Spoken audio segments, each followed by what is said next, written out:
இனிமே கண்ணை மூடிட்டு கடலை எண்ணெய் வாங்கலாம்.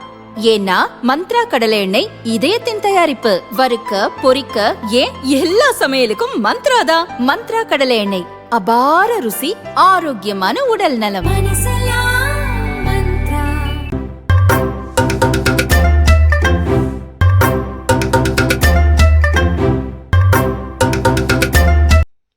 இஸ்ரேலுக்கும் காசாவில் உள்ள ஹமாஸ் பயங்கரவாதிகளுக்கும் இடையே பயங்கர போர் வெடித்தது.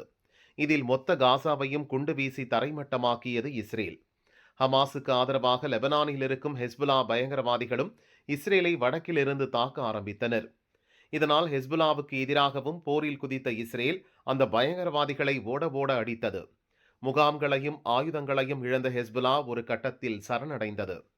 அமெரிக்கா முயற்சியால் கடந்த 2024ஆம் ஆண்டின் இறுதியில் இஸ்ரேல் லெபனான் இடையே போர் நிறுத்தம் வந்தது.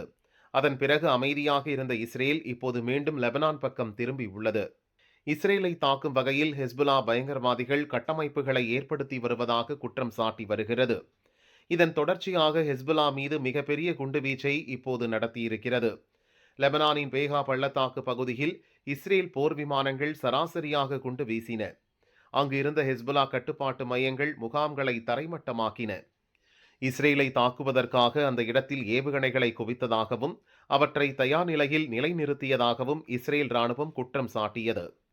இஸ்ரேலின் இந்த பயங்கர குண்டுவீச்சில் ஹெஸ்புல்லாவின் முக்கிய தலைவர்கள் உட்பட 10 பயங்கரவாதிகள் கொல்லப்பட்டனர்.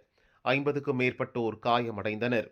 குறிப்பாக ஹுசைன் முகமது என்ற மூத்த தளபதியை இஸ்ரேல் ராணுவம் குண்டு வீசி கொன்றுவிட்டது. அதேபோல் தெற்கு லெபனானின் எய்னல் ஹில்வே என்ற இடத்தில் பதுங்கியிருந்த ஹமாஸ் பயங்கரவாதிகள் மீது குண்டு வீசியதாகவும் இஸ்ரேல் ராணுவம் கூறியது. ஆனால் அந்த இடத்தில் பயங்கரவாதிகள் யாரும் இல்லை, அது பாலஸ்தீனிய அகதிகள் தங்கியிருக்கும் முகாம் என்று லெபனான் அரசு கூறியது. இங்கு தாக்குதல் நடத்திய இஸ்ரேலை கண்டித்தது.